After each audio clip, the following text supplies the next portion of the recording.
परम शांति ਤੁਹਾਡਾ ਸਾਰਿਆਂ ਦਾ ਸਵਾਗਤ ਹੈ ਸਾਡੇ ਮਾਂ ਬਾਪੂ ਜੀ ਦੇ YouTube ਚੈਨਲ ਪਰ। ਇਸ ਚੈਨਲ ਪਰ ਜਿतने भी ਵੀਡੀਓਜ਼ ਰੱਖੇ ਹਨ ਉਹਨਾਂ ਦੇ ओरिजिनल ਲਿੰਕ ਇੰਡੀਆ ਵਿੱਚ ਡਿਸਕ੍ਰਿਪਸ਼ਨ ਬਾਕਸ 'ਚ ਰੱਖੇ ਹਨ। ਅਨੰਤ ਭਈਆ ਗੱਲ ਕਰਾਂ परम शांति बापू जी ਤੁਹਾਡਾ ਸਵਾਗਤ ਹੈ। ਅੱਜ ਅਸਾਂ ਇਸ ਕੁਐਸਚਨ ਕਰਨੇ ਆਏ ਹਨ ਕਿ यमलोक कुती है और यमराज कुती है और धर्मराज कुती है। ਜਿਹੜੀਆਂ ਇਹ ਗੱਲਾਂ ਸਾਡੇ ਸ਼ਾਸਤਰਾਂ 'ਚ ਦੱਸੀਆਂ ਹਨ। ਜਿਹੜੀ ਆਤਮਾ ਉੱਪਰ ਜਾਂਦੀ ਯਮਲੋਕ 'ਚ, ਯਮ ਦੇ ਦੂਤ ਉਹਨਾਂ ਨੂੰ ਲੈਣਾ ਆਉਂਦੇ, ਉੱਪਰੇ ਉਹ ਲੈ ਨਾ ਜਾਂਦੇ, ਫਿਰ ਹੀ ਉਹਨਾਂ ਦਾ ਹਿਸਾਬ ਹੁੰਦਾ, ਫਿਰ ਹੀ ਧਰਮਰਾਜ ਉਹਨਾਂ ਦਾ ਹਿਸਾਬ ਕਰਦੇ।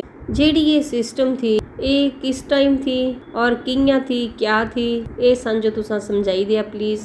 बापू जी गल करा दे दिखा यमलोक दी सिस्टम जिस टाइम जरूरत पई ब्रह्मांडे च जरूरत पई, जिस टाइम मनुष्य बनना लग, धरती बनी, मनुष्य भी बने और मनुष्य वाल भी इच्छा मृत्यु का वरदान नहीं था। आत्मा दी अपनी इतनी शक्ति नहीं थी मनुष्य आत्मा च, और मनुष्य जी वो विकारां च फसादा था और धरती पर भी मनुष्य बना दे थे। ऊपर ते थल्ले आंदे आंदे ਤਾਂ ਫਿਰ ਹੀ ब्रह्मा जी ने यमराज जो नियुक्त किया, यमराज ਦਾ सर्जन किया, फिर ही उन्हें यमलोक बनाया। ਜਿਹੜੇ यमराज थे उन्हों की ड्यूटी थी वो यमदूत भेजते थे और ਜਿਹੜੀਆਂ ਸਾਰੀਆਂ मनुष्य आत्माएं ਹੁੰਦੀਆਂ ਥੀਆਂ उन्हें खिंजी के यमलोक च ले जाते थे। फिर ही उन्हें कर्मां दा हिसाब किताब दा चौंपड़ा चित्रगुप्त बनाया। उन्हें अपनी किताब खोला और उस विच हिसाब किताब करते थे कि यो स्वर्ग च भेजा या नरक च भेजा, उस नरक च जाना है, कुती कुती जाना है, रो रो नरक च जाना है। अनंत भैया गल करा दे उन्हों के कर्मां दे हिसाबे करने उन्हों जो अलॉटमेंट होंदा था। बापू जी गल करा दे हाँ गरुड़ पुराण च भी लिखे आए जेड़ियां आत्माएं मरियां आंदियां थियां, फिर वो गरुड़ पुराण बिठांदे थे। गरुड़ पुराण च गल्लां हन यमलोक दियां आत्माएं कियां मारी मारी ने ले आंदे थे, क्या सजा दिंदे थे। अनंत भैया गल करा दे बापू जी ज़्यादातर कहानियां इयां भी आउंदियां कि यमराज दे जेड़े दूत होंदे थे वो गलत बंदे भी पकड़ी ने ले आंदे थे। जिस टाइम वो ऊपर जाते थे तो उन्हें पता चलता था कि इदा नंबर नहीं है, किसी और सी दा नंबर था, फिर उस जो वापस छड्डी आंदे थे। फिर ही वो बंदा जेड़ा वापिस आंदा था धरती पर वो अपनी पूरी स्टोरी दसदा था कि मैं ये दिखिया वो दिखिया, तां क्या ये गल्लां सच हन, दे ही मिस्टेक करी सकते हो लोग। बापू जी गल करा दे हाँ जरूर यमलोक ते जेड़े यमदूत आंदे थे ना तां कईयां दे जेड़े नाम से इकदे होई जांदे थे, जगह भी इकदे ही होई जांदी थी, अड़ोसे पड़ोसे च कुसी उठाई ने ले आंदे थे तां बेचारियां ने गलती हो जांदी थी। यमदूत भी इतने लिटरेट मतलब पढ़े लिखे नहीं होंदे थे, उन्हें तां इयां लिस्ट दे दिंदे थे कि इतने इतने लोकां ही उठाई ने ले आवा, फिर उन्हां बेचारियां ते भी गलती हो जांदी थी, गलतियां करने ले आंदे थे, फिर दोबारा भेजी दिंदे थे। और कई बार क्या होंदा था कि वो शरीर भी जलाई दिंदे थे, बाद चो आत्मा वापिस भेजते थे। तां दे भी बड़े किस्से हन। अनंत भैया गल करा दे हाँ तां ये कहानियां भी बड़ियां हन। और बापू जी इस करने में एक जोक्स भी बोलदा है इत्थे। एक ही बंदे ने ईश्वर जो फरियाद की कि ईश्वर तुसा मेरे दादे ओ मारी ने बड़ी गलती करी थी, तुसा बड़े बुरे हन, तुसा मेरे दादे ओ मारी दिता। तां ईश्वर ने बोलिया ठीक है मैं तेरे दादे जो परदादे जो तेरियां 100 पीढ़ियां वापिस भेज दिंदा है, सारियां बुढ़े तू रख अपना घर। फिर वो बंदा बोलदा है नहीं नहीं नहीं भगवान जेड़ा तुसा किता वो सही किता। तां ये यमदूते दी गल इत्थी निकली ने इयां आवा दी क्योंकि जेड़ा मनुष्य है वो शरीर तां छड्डना नहीं चाहता, क्योंकि जेड़ियां कामनाएं हन ओदा अंत तक जियां बोलते ना कि मृत्यु ते पहले द्वेष वासना और ये सारियां गल्लां छड्डी देना चाहिए, पर मनुष्य जियां नूं छड्डी नहीं पा दे, ना ही तां कलयुग च ना ही तां पहले। तां इसलिए शायद यमलोक बनाया होगा या उन्हां दे दूत भी बनाए होंगे। बापू जी गल करा दे हाँ जिस टाइम ब्रह्मा जी ने दिखा कि धरती पर मनुष्य फसी गए, पहले तां शुरू च मनुष्य थे ही नहीं, पहले तां परम पुरुष देवता थे, फिर धरती बनाई। धरती पर मेरी पुरानी वीडियो है दिखी लैनो कि धरती कियां बनी, उस पर मेरा पूरा वीडियो है। अनंत भैया गल करा दे पृथ्वी कियां बनी उस पर भी असां एक वीडियो बनाई थी कि मृत्यु दा सर्जन कियां होया। बापू जी गल करा दे हाँ ये पूरी वीडियो है दिखी लैनो। तां इयां यमराज ते कई बार गलतियां होंदियां थियां। अनंत भैया गल करा दे बापू जी इत्थे एक और गल आई जियां एक मुंडुए दी कहानी थी। वो 11 सालां दा था, उहदे फादर ने मतलब उहदे पिता ने यमराज जो दान देता था, मृत्यु जो दान देता था, ਉਸ ਮੁੰਡੇ ਦਾ ਨਾਂ ਨਚੀਕੇਤਾ ਥਾ। ਤਾਂ ਜਿਸ ਟਾਈਮ ਉਹ ਨਚੀਕੇਤਾ ਯਮਰਾਜ ਵੱਲ ਪਹੁੰਚਿਆ ਤਾਂ ਯਮਰਾਜ ਤੇ ਉਸ ਐਸੇ ਕੁਐਸਚਨ ਪੁੱਛੇ ਤਾਂ ਉਸ ਇਹ ਕੁਐਸਚਨ ਵੀ ਪੁੱਛਿਆ ਕਿ ਮ੍ਰਿਤਿੂ ਤੇ ਬਾਅਦ ਵੀ ਜੀਵਨ ਹੈ ਜਾਂ नहीं है। उस इंया भी बोलिया कि यमराज जी मिंजो ये दसा कि कुछ लोग मनदे कि मृत्यु के बाद जीवन है और कुछ लोग इंया मनदे कि मृत्यु के बाद जीवन नहीं है। ता तुसा मिंजो ये रहस्य समझाई दिया। ता यमराज ने बोलिया था कि भाई ये ज्ञान ता देवतियां वाल भी नहीं है। ता ये सुनी ने वो हैरान हो गए थे कि देवतियां जो भी जीवन और मृत्यु दे ऊपर ਦਾ ਕੋਈ ਗਿਆਨ ਨਹੀਂ ਹੈ। ਤਾਂ ਉਹ ਹੈਰਾਨ ਹੋਈ ਗਏ ਕਿ ਇੰਨਾ ਕਿਵੇਂ ਹੋ ਸਕਦਾ। ਇਸ ਦੇ ਬਾਰੇ 'ਚ ਤੁਸੀਂ ਦੱਸੋ ਬਾਪੂ ਜੀ। ਬਾਪੂ ਜੀ ਗੱਲ ਕਰਾ ਦੇ ਖਾ ਇੰਨਾ ਹੈ ਇਹ ਗਿਆਨ ਪਹਿਲੇ ਉੱਪਰ ਦੀਆਂ ਲੋਕਾਂ 'ਚ ਘੱਟ ਹੁੰਦਾ ਥਾ। ਪਹਿਲੇ ਬੜੀਆਂ ਪੁਰਾਣੀਆਂ ਕਹਾਣੀਆਂ ਨੇ। जिस टाइम यमलोक था उस टाइम की कहानी है। अगर देवतियां जो भी ये सारे ज्ञान का रहस्य जानना है ता मनुष्य बनना पौंदा और मनुष्य लोक च धरती पर ही ज्ञान हुंदा। पहले उपरे दियां लोकां च नहीं हुंदा था। मनुष्य बनी आंदा था। जिस टाइम बड़ा दुखी हुंदा था उस टाइम ज्ञान सुनदा था। ता क्या देवता ज्ञान सुनदे? देवता लोक च ज्ञान नहीं हुंदा और देवता सुनदे भी नहीं थे। उत्थे तां खाना पीना नचना घूमना वो तां भोगी थे। देवता तां भोगी थे। अनंत भैया गल करा दे हाँ देवतियां दी भोग योनी बोली हो ना। बापू जी गल करा दे भोग योनी ही है।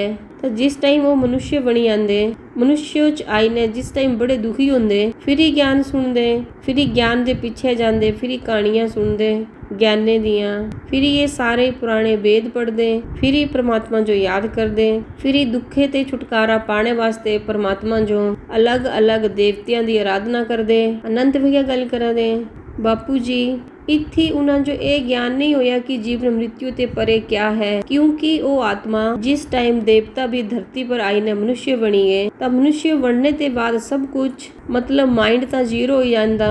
उसदी पुरानी जेड़ी याद करने दी शक्ति है या उसदे अंदर जेड़ा रिकॉर्डिंग है वो ता सब याद नहीं करी सकदा। इसलिए उस जो ये ज्ञान नहीं रहंदा। बापू जी गल करा दे नहीं देवतियां जो इतना ज्ञान नहीं हुंदा वो भोगी हुंदे। क्या जेड़ियां भोगी आत्माएं हुंदियां उन्हें यो ज्ञान हुंदा। अनंत भैया गल करा दे ठीक है बापू जी जेड़े लोग उन देवता बनने की कोशिश करा दे तां ओही गल होई कि वापिस आसमान से टपके और खजूर पे अटके। बापू जी गल करा दे अगर वो तां या तां स्वर्ग से चला गया अगर उस थोड़े पुण्य कर्म किते हो अच्छे कर्म किते हो तां स्वर्ग लोक च जाना। फिर जिस टाइम आत्मा दा पुण्य कर्मा दा खाता पूरा हो जाना फिर ही नरके च जाना। तां क्या उस नरके च नहीं जाना या फिर अलग अलग जगह मनुष्य बनना फिर ही दोबारा मनुष्य बनना। अनंत भैया गल करा दे बापू जी ये जेड़ी यमलोक दी गल होई थी मगर बापू जी धर्मराज दा क्या कम था। बापू जी गल करा दे दिखा जेड़ा यमराज है वो अपने यमदूतां द्वारा कम करवांदा था। यमराज दा एक रूप अलग हुंदा मगर वो ओरिजिनली जिस टाइम धर्मराजे दा कम छड़ी दिंदा और कम नहीं करदा उस टाइम वो धर्मराज है और धर्मराजा दा एक रूप यमराज है मगर वो आत्मा एक ही है और कम दो हन। धर्मराज वो मतलब सारे धर्मां यो जानदा धर्म मतलब धारणाएं। अनंत भैया गल करा दे आत्मा जो क्या उसदे कर्मा दे हिसाब करना उस जो अलॉटमेंट करना स्वर्ग नरक कुत्ती भेजना है ये सब। बापू जी गल करा दे जेड़े सारे ये धर्म दे कायदे लागू होंदे ये उस जो पता होना चाहिए उदे हिसाबे करने सजा देनी ना उस अज्जे साइए उस टाइम सुपर कंप्यूटर ता नहीं थे। अनंत भैया गल करा दे नहीं अज भी लोग बोलते ना जिस टाइम ते ऊपर जाना फिर ही तेरे कन्ने न्याय होना ता ये अज दे जमाने च भी बोलते। बापू जी गल करा दे हाँ न्याय ता होना ना न्याय ता ओ धर्मराज ने करना। अनंत भैया गल करा दे पर बापू जी हूण कलयुग दे हिसाबे कन्ने हूण जेड़ा समय चलिया है ना ही ता यमराज दा ठिकाना है ना ही ता धर्मराज दा ठिकाना है। हूण क्या बापू जी गल करा दे मैं ता बोलिया है कि सारे देवता मनुष्य बनी गए हो ता यमराज या धर्मराज जेड़ा भी तुसा बोला सारे देवता थे हूण मनुष्य बनी गए हो। जिंगे अलग अलग धर्म संप्रदाय आए ता सारे फिरी ता हूण यमराज दा कम नहीं रहा। अनंत भैया गल करा दे बापू जी यमपुरी हूण होगा कि नहीं होगा। बापू जी गल करा दे यमपुरी ਹੁਣ ਕੁਝ ਵੀ ਨਹੀਂ ਹੈ। ਸੂਖਸ਼ਮ ਦੁਨੀਆ 'ਚ ਸਾਰਾ ਹੀ ਉਲਟ ਫੇਰ ਹੋਈ ਗਿਆ। ਇਹ ਸਾਡੇ ਬ੍ਰਹਮਾਂਡੇ 'ਚ ਸੂਖਸ਼ਮ ਬਤਨ 'ਚ ਵੀ ਸਾਡੇ ਬ੍ਰਹਮਾਂਡ ਦੇ ਕਾਰਨ ਜਗਤ ਮਹਾਕਾਰਨ ਜਗਤ 'ਚ ਦੂਰੇ ਦੂਰੇ ਦੀਆਂ ਗੈਲੈਕਸੀਆਂ ਤੇ ਯੂਨੀਵਰਸ ਤੇ ਦੂਰੇ ਦੂਰੇ ਤੇ ਬੜੀਆਂ ਆਤਮਾएं ਆਈਆਂ ਹਨ। ਸਾਡੇ ਬ੍ਰਹਮਾਂਡੇ 'ਚ ਇਤਨੀ ਭਰਚਕ ਹੋਈ ਗਈ ਹੋ, मतलब इतना भीड़ भड़ाका हो गया। सूक्ष्म बतन पूरा भरोई गया और फिर ये औला औला ਇਹ ਧਰਮ ਦੂਰੇ ਦੂਰੇ ਤੇ ਆਏ ਹਨ। ਮੈਂ ਕਈ ਵੀਡੀਓ 'ਚ ਦੱਸਿਆ ਹੈ ਕਿ ਇਹ ਧਰਮ ਪਿਤਾ ਵਾਲੇ ਕੁਤੂ ਤੇ ਆਇਓ, ਕੋਈ ਦੂਰੇ ਦੇ ਯੂਨੀਵਰਸਿਟੀ ਤੇ ਆਇਓ, ਕੋਈ ਗੈਲੈਕਸੀ ਤੇ ਆਇਓ। ਹਾਂ ਤਾਂ ਸਾਡੇ ਬ੍ਰਹਮਾਂਡੇ 'ਚ ਆਏ ਨੇ, ਫਿਰ ਇਹ ਮਨੁष्य ਵੀ ਬਣੇ। ਯਮਰਾਜ ਤਾਂ ਸੂਖਸ਼ਮ ਬਤਨ 'ਚ ਥਾ, ਦੇਵਤਾ ਵੀ ਸੂਖਸ਼ਮ ਬਤਨ 'ਚ ਥੇ। ਉਸਦੇ ਉੱਪਰ ਜਿਹੜਾ ਚੌਥਾ ਲੋਕ ਹੈ, ਪੰਜਵਾਂ ਲੋਕ ਹੈ, ਛੇਵਾਂ ਲੋਕ ਹੈ, ਬ੍ਰਹਮਾਪੁਰੀ ਹੈ, ਵਿਸ਼ਨੂਪੁਰੀ ਹੈ। ਸਾਰੀਆਂ ਇਹਨਾਂ ਲੋਕਾਂ ਸਾਡੇ ਬ੍ਰਹਮਾਂਡੇ ਦਾ ਪੂਰੇ ਅਸਤਿਤਵ ਜੋ ਮਤਲਬ ਪੂਰੇ ਬ੍ਰਹਮਾਂਡੇ 'ਚ ਹਲਚਲ ਕਰੀਤੀ ਹੋ। ਹਲਚਲ ਕਰਦੇ ਕਰਦੇ ਪੂਰੇ ਬ੍ਰਹਮਾਂਡੇ ਦਾ ਜਿਹੜਾ ਕੰਟਰੋਲਿੰਗ ਹੁੰਦਾ ਤਾਂ ਇਹਨਾਂ ਆਈ ਨੇ ਸਥੂਲ ਧਰਤੀ ਪਰ ਵੀ ਜਿਹੜੇ ਇਹ ਆਏ ਮੈਸੇਂਜਰ ਆਏ, ਪੈਗੰਬਰ ਆਏ, ਇਹਨਾਂ ਆਈ ਨੇ ਫਿਰ ਇਹ ਕਿਆ ਕੀਤਾ ਧਰਤੀ ਪਰ ਵੀ ਇਹ ਸਾਰਾ ਮਤਲਬ ਉਲਟਾ ਪੁਲਟਾ ਹੋਈ ਗਿਆ। ਅੱਜ ਹਿੰਦੂ ਲੋਕ ਤਾਂ ਮਾਈਨੋਰਿਟੀਆਂ 'ਚ ਹਨ। ਅਨੰਤ ਭਈਆ ਗੱਲ ਕਰਾਂ ਦੇ ਇਸ ਟਾਈਮ ਕੰਟਰੋਲਿੰਗ ਕੁਸ ਵਾਲ ਹੈ। ਬਾਪੂ ਜੀ ਗੱਲ ਕਰਾਂ ਦੇ ਅਲੱਗ-ਅਲੱਗ ਧਰਮਾਂ ਦੇ ਜਿਹੜੇ ਮੈਸੇਂਜਰ ਆਏ ਹੋ, ਉਹ ਮੈਸੇਂਜਰ ਉੱਪਰੇ ਤੇ ਸੂਖਸ਼ਮ ਦੁਨੀਆ ਤੇ ਕੰਟਰੋਲਿੰਗ ਕਰਾਂ ਦੇ। ਜਿਹੜੇ ਵੀ ਮੈਸੇਂਜਰ ਆਏ ਹੋ ਅੱਜ ਜਿਹੜੇ ਏਲੀਅਨਸ ਹਨ ਉਹ ਮੈਸੇਂਜਰ ਵੀ ਦੱਸਦੇ ਕਿ ਉੱਪਰੇ ਤੇ ਯਾਨ ਆਉਂਦਾ ਥਾ। ਜਿਹੀਆਂ ਗੋਲੇ ਮਤਲਬ ਅੱਗ ਦਿਖਾਈ ਦਿੰਦੀ, ਹੁਣ ਯਾਨ ਦੀ ਅੱਗ ਦਿਖਾਈ ਦਿੰਦੀ, ਉਸ ਤੇ ਜਿਹੜਾ ਨਿਕਲਿਆ ਮੈਸੇਂਜਰ ਫਿਰ ਉਹ ਲੋਕਾਂ ਜੋ ਮੈਸੇਜ ਦਿੰਦਾ ਥਾ। ਕਈ ਢੇਰ ਕੇ ਢੇਰ ਮੈਸੇਂਜਰ ਹਨ। 58 ਸਾਲਾਂ 'ਚ ਸਾਰਿਆਂ ਤੇ ਪਹਿਲੇ मैसेंजर आया था। उसने ये धर्म संप्रदाय बनाए थे। 58 साल पहले आया था। क्या ना था? अनंत भैया गल करा दे जेड़ा पारसी धर्म बनया था। बापू जी गल करा दे हाँ जी ओ जी पारसी धर्म बोलदे, उस जो यहूदी धर्म भी बोलदे। यहूदी धर्म उसकी स्थापना की थी 5800 साल पहले। फिर ही बाद च मैसेंजर आए। 3900 साल पहले इब्राहिम आया। इस आई ने इस्लाम धर्म की स्थापना की। अलग अलग आए। फिर 2000 साल पहले यीशु क्रिस्ट आया। ता वो बड़े दूरे दूरे ते यूनिवर्स ते आए थे, गैलेक्सियां ते आए थे, कोई ग्रेट यूनिवर्स ते आए थे। वो धरती पर आए। फिर उन्हें साढ़े पूरे सूक्ष्म बतन साड़ा जेड़ा सूक्ष्म लोक है उस जो भी सारे कैप्चर करी लिया। और ऊपर जिस टाइम सूक्ष्म बतन कैप्चर हो गया फिर ही धरती लोक पर कैप्चर करने वास्ते उन्हें मैसेंजर भेजे। फिर ही भेजी ने कैप्चर करते रहे। धरती पर कई मैसेंजर आए, बड़े मैसेंजर आए। अनंत भैया गल करा दे बापू जी ये तो बड़ा इंटरेस्टिंग है क्योंकि एंशिएंट एलियन दे अंदर अगर तुसा दिख गए तो इतनी ज्यादा स्टोरियां दसियां न।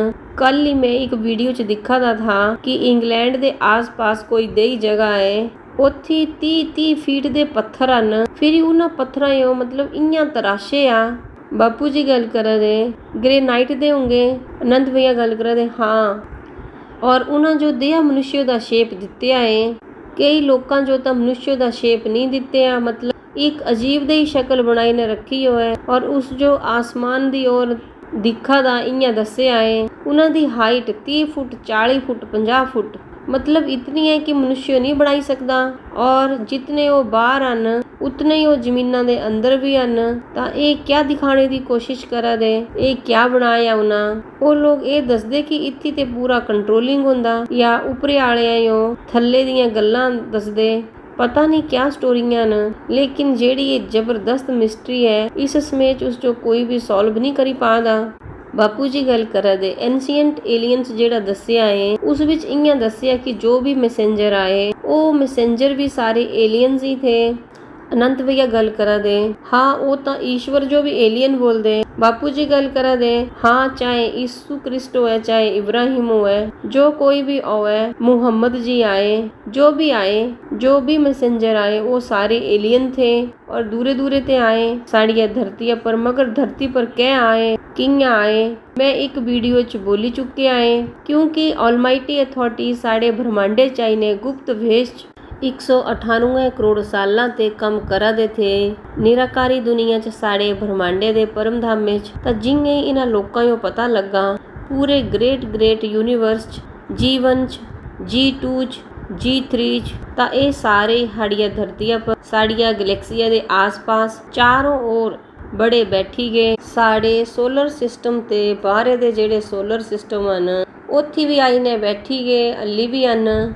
ਜਿਹੜਾ ਸੂਖਸ਼ਮ ਬਤਨ ਹੈ ਉਹ ਵੀ ਚਾरों ओर ਤੇ ਪੂਰਾ ਭਰੋਇਆ ਏ ਦਿਆਂ ਆਤਮਾ ਕन्ने। ਅਨੰਤ ਭਈਆ ਗੱਲ ਕਰਾਂ ਦੇ ਮਤਲਬ ਇਹ ਕਿ ਹੁਣ ਆਉਣੇ ਵਾਲੇ ਸਮੇਂ 'ਚ ਬਹੁਤ ਸਾਰੀ ਦਿਆਂ ਸਟੋਰੀਆਂ ਆਉਣੀਆਂ, ਚਾਹੇ ਐਂਸ਼ੀਐਂਟ ਏਲੀਅਨ ਵਾਲੇ ਉੱਥੇ ਤੇ ਆਉਣ, ਚਾਹੇ ਸਾਇੰਸ ਵਾਲਿਆਂ ਤੇ ਆਉਣ, ਜਿਨ੍ਹਾਂ ਇਹ ਪ੍ਰੂਵ ਕਰਨਾ ਕਿ ਜਿਹੜਾ ਮਨੁੱਖ ਦਾ ਅਸਤਿਤਵ ਹੈ ਉਹ ਇੱਥੇ ਤੇ ਨਹੀਂ ਹੈ, ਕੁਤੀ ਔਰਤੀ ਤੇ ਹੈ। ਉਹਨਾਂ ਦਾ ਜਿਹੜਾ ਓਰੀਜਨਲ DNA ਹੈ ਕੁਤੀ ਔਰ ਯੂਨੀਵਰਸ ਤੇ ਮਲਟੀਵਰਸ ਤੇ ਜੋ ਵੀ ਹੈ ਬਾਰੇ ਤੇ ਹੈ। ਤਾਂ ਇਹ ਸਾਰੀਆਂ ਹੀ ਗੱਲਾਂ ਬੜੀਆਂ ਇੰਟਰਸਟਿੰਗ ਰਹਿੰਦੀਆਂ ਹਮੇਸ਼ਾ ਹੀ। ਬਾਪੂ ਜੀ ਕੁਝ ਹੋਰ ਬੋਲਣਾ ਚਾਹੁੰਦੇ ਯਮਪੁਰੀ ਦੇ ਉੱਪਰ ਜਾਂ ਯਮਲੋਕ ਦੇ ਉੱਪਰ? ਬਾਪੂ ਜੀ ਗੱਲ ਕਰਾਂ ਦੇ ਯਮਪੁਰੀ ਤਾਂ बेचारी वॉश आउट हो गई हो, ਜਿਹੜਾ चला गया ਉਹਦੀ क्या स्टोरी। अनंत भैया गल करा दे जितने भी अपने श्रोताओं को इयां बोलना चाहता कि बापू जी का एक वीडियो है कि मृत्यु का सर्जन कियां होया, वो सारे लोग जरूर दिखन। साड़ा अनस्पोकन ट्रुथ बाई बापू जी उस च भी काफ़ी वीडियो हैं, वो भी जरूर दिखनो। सारे लोगों वाल रिक्वेस्ट है कि वीडियो कमेंट करा, शेयर करा और ज़्यादा से ज़्यादा चैनल को सब्सक्राइब करा। परम शांति बापू जी, बहुत बहुत धन्यवाद। परम शांति। शांति सोचो बोलो परम शांति। Join us daily for live meditation 10 p.m. to 11 p.m. on YouTube Live. Subscribe now. Website www.paramshanti.org. Email us anant@paramshanti.org. Like, share, subscribe. Join today. बेहद की परम शांति।